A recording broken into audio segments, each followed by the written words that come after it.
Good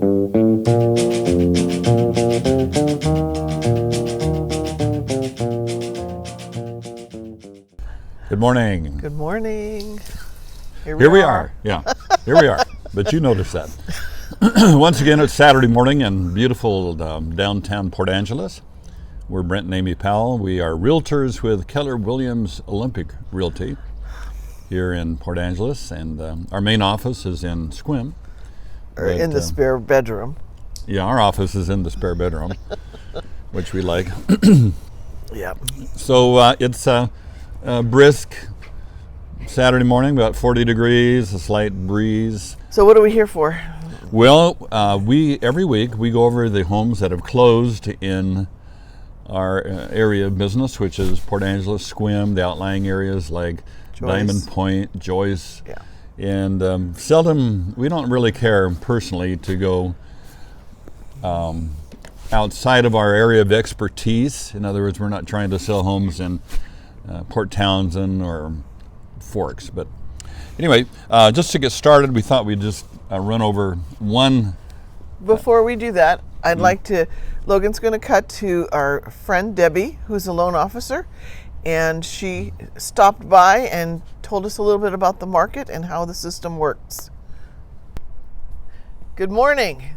I want to introduce to you a friend and a loan officer, Debbie Rutherford, with Cardinal Financial. Is that right? Yep. Okay.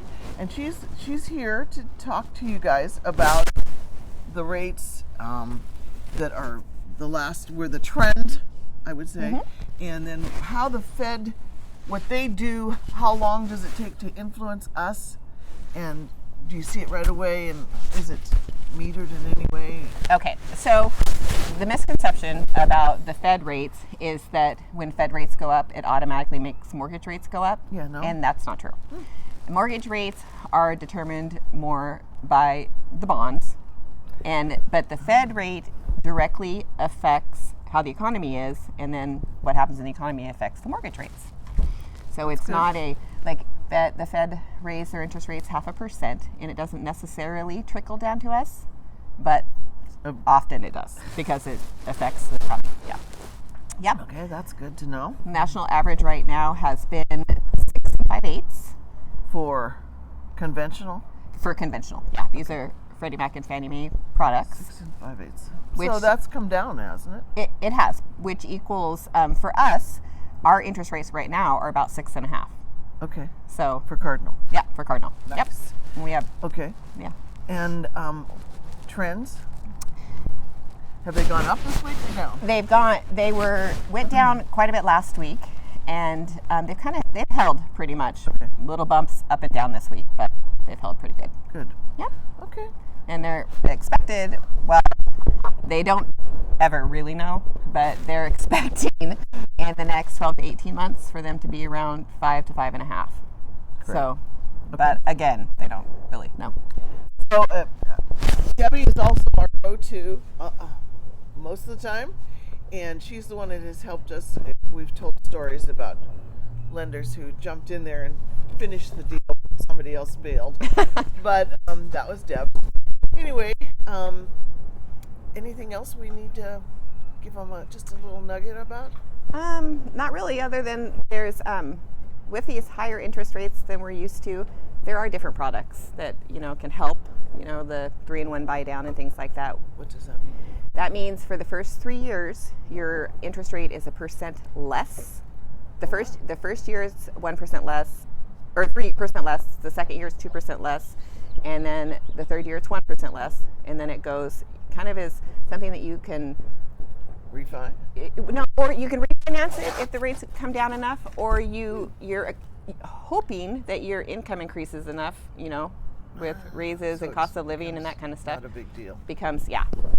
Cool. Yeah. Well, very good. There you have it. And we want to thank Deb and all you people. Anyway, she gets to go make cookies with kids. Hooray! Thanks, Deb. Okay, what we've been trying to do is put something of human interest and or real estate interest. Yeah, and we have one that's both human interest and real estate business. So we just had a a sale transaction closed, which closed last week, and we made a little comment about it. But so the new buyer shows up from Southern California, and a part of this transaction was the home had a huge, by that I mean a 3,700 square feet garage, which you could put 3 semis in. Yeah. Huge. Huge. And bolted to the side of the building. Well, no, it was up in the ceiling. And from the ceiling was a heater. A very large heater. It used some kind of recycled oil. And so when I did the walkthrough, they were still removing some things. It was in the afternoon. And then the power was off, so I went back and blew out the dirt that Floor was in of the garage for him. huge garage. Just after, that was like the day after it closed. And then when he arrived, he said, "What happened to the heater?" Yeah, he called yesterday. Yeah. And I said, "I don't know. It's not there." So I went out, and sure enough, they had removed this heater from I mean, it was this big. Mammoth. Yeah. Mammoth. One of those commercial ones you see at Home Depot or something. Yeah, it's got a huge amount of cubic feet to heat. So that led to a certain discussion. With the other agent. Yeah. And so we suggested that our client consult his lawyer because we felt that there was grounds for a lawsuit. And it all rotates around what is an Fixture. attachment, a fixture, or personal property. Yeah, what's the difference? So here's what the law says in Washington State. A real estate fixture. This is the law in Google. Oh, Yeah. okay, my bad. I'm not reading from the RCW, from the Google Revised Code of Yeah. the Earth. GCW? I don't know. Whatever. A real estate fixture, this is the generally agreed upon definition of what a fixture is, because Right. they were claiming, oh, that was personal property, which you take along with you, like your Volkswagen. Nobody expects a Volkswagen to be transferred with the property. A real estate fixture is any object permanently attached to a property by way of bolts, screws, nails. Scrolls. Screws? Screws. Sorry, it's Saturday morning, people. Screws, nails, glue, cement, or other means. So the definition is it attached? Yeah. Can you grab it and walk out the door with it? If Like it is, what would be like have a painting hanging on the wall. Yeah. If it's not screwed in, then it is personal property. items like chandeliers, ceiling fans, and window treatments are generally seen as fixtures and will stay in the house in a real estate transaction. So the other party was claiming that it was personal property and they had every right to take it. I don't know what this thing costs, but I'm guessing somewhere between $10,000 and $20,000. And so I believe that our client is choosing not to pursue it. Well, we don't know. We don't know. But because, in a lawsuit, often everybody loses, but dang, if I was him, I think I would pursue it. If it takes a lift and Forklift. drills and things to get it off, it's a fixture. Okay, so the practical application, I think, for us, we've sold somewhere around under 200 homes. And when you do a walkthrough, generally you're just making sure that it is cleaned out and Well, everything that was on the inspection was done. yeah. Is what I think. And so they were claiming, the other side of this, were claiming that because we didn't mention that the heater stays, it was okay for them to take it. And I said, well, conversation with the other agent, I said, well, we didn't mention that the furnace in the house was staying either, because that's the rationale. Anything you don't specifically, Yeah. so it gets ridiculous. So pretty soon you're saying, well, the roof stays. You have this Yeah. listing everything in the house, all of the attachments or fixtures. Okay, my turn. I get to jump in. Yeah, once in a okay, while. she's gonna. Anyway, things like on the purchase and sale agreement, we do list refrigerator stays, the washer and dryer stays or goes, and those things are unplugged and can go. But this is where it would be different. Yeah. So I think when from now on when we do the walkthrough, we're checking everything because we were totally surprised. It's kind of hard if you've been in a house only a couple of times, 2-3 times. Sometimes it's hard to remember everything. Once it's gone, and you kind of it's not standing out for you unless you're looking at it, which we will do from now on. Anyway, let's get into our houses this morning. Okay. I'm going to mention the stats, those things, at their first. Yes. Anyway, so per request, and I think it's a good idea, we're going to tell you a little bit about the stats, and I hopefully Logan will put them up there. This week we have 14 closings, and that includes manufacturers. 4 of them are manufactured.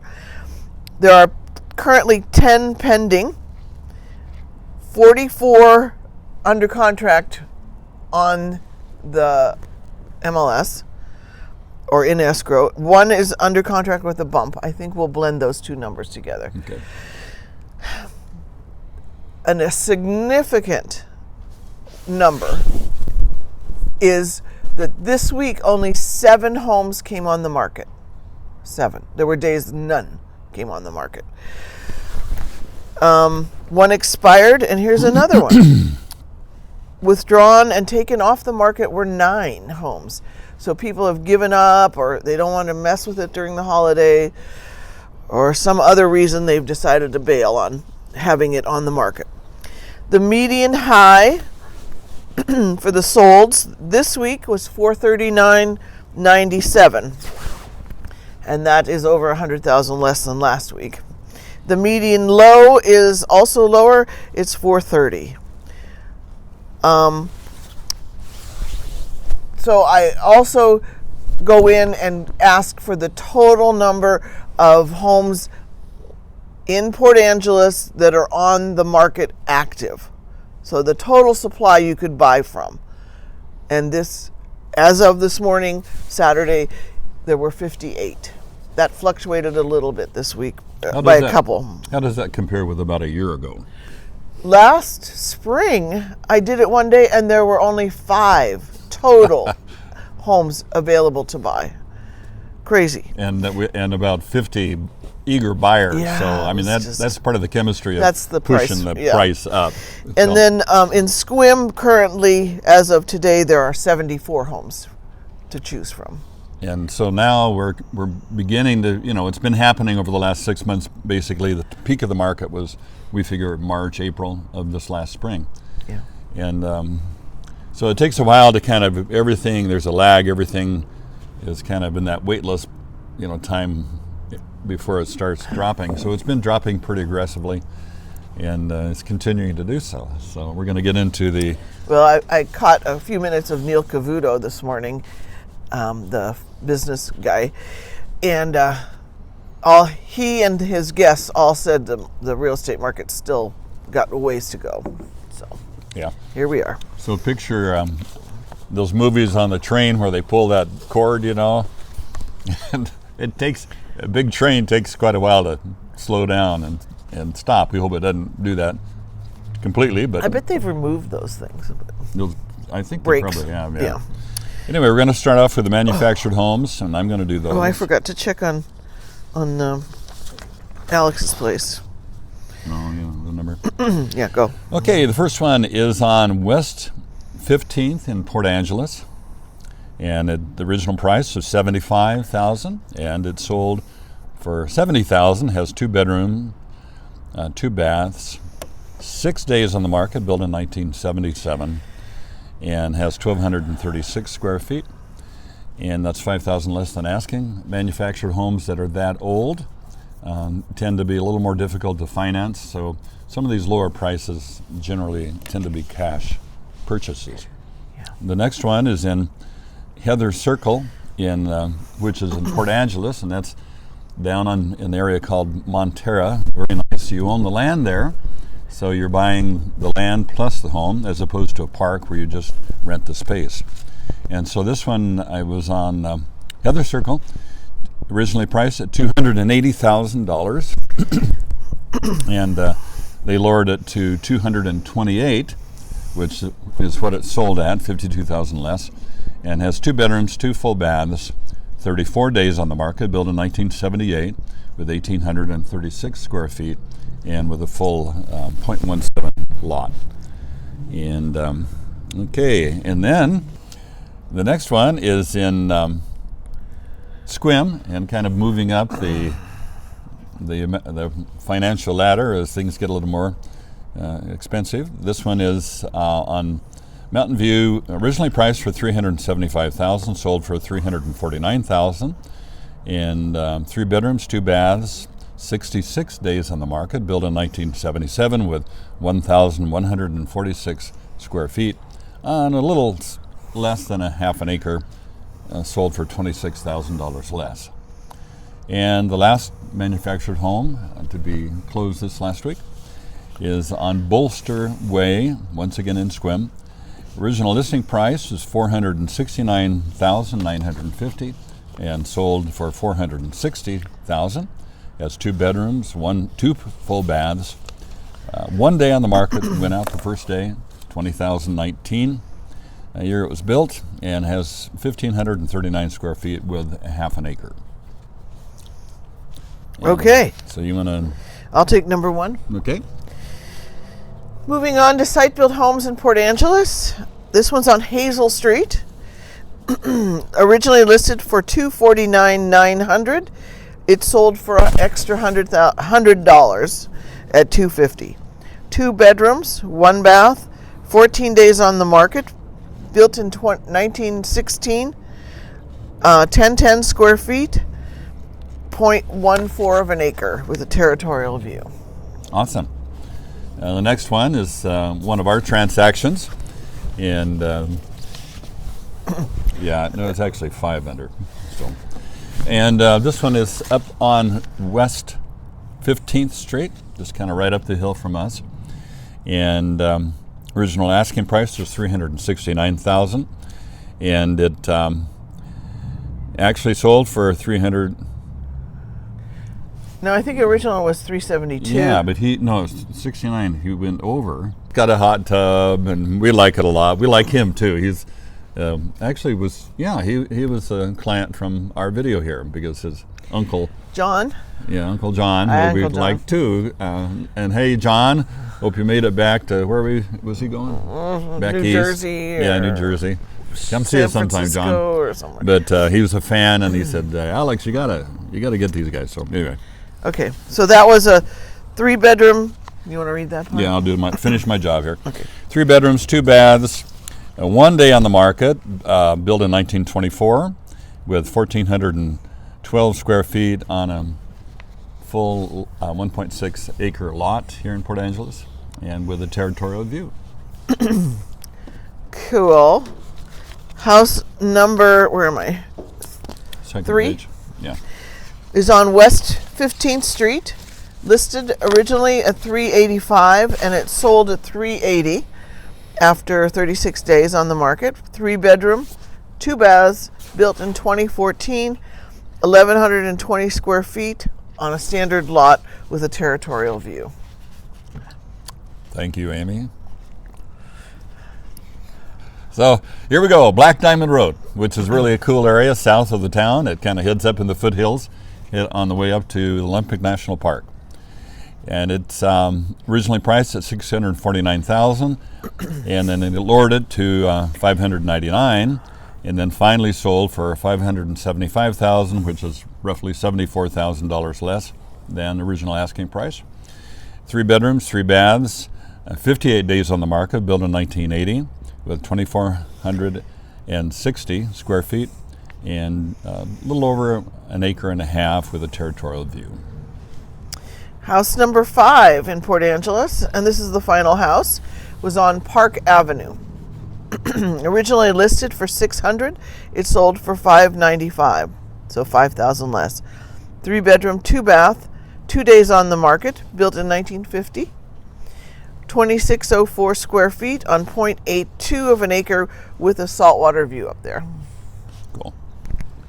So Now we're into Sequim. those of you that are from our generation, they always think of Boardwalk and Park.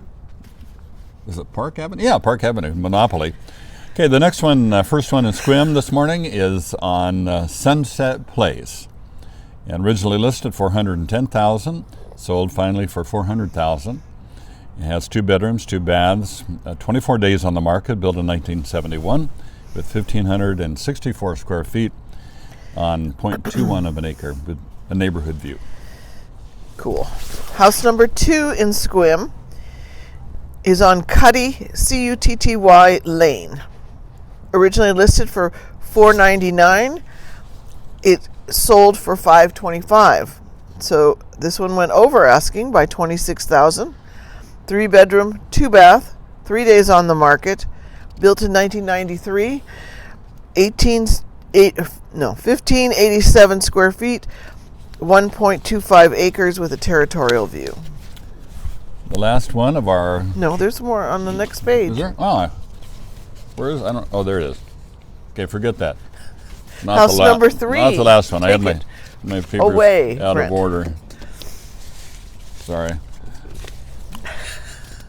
Oh, there it is. It's stuck together. That's my excuse. It's damp out here and cold, let me tell you. Damp.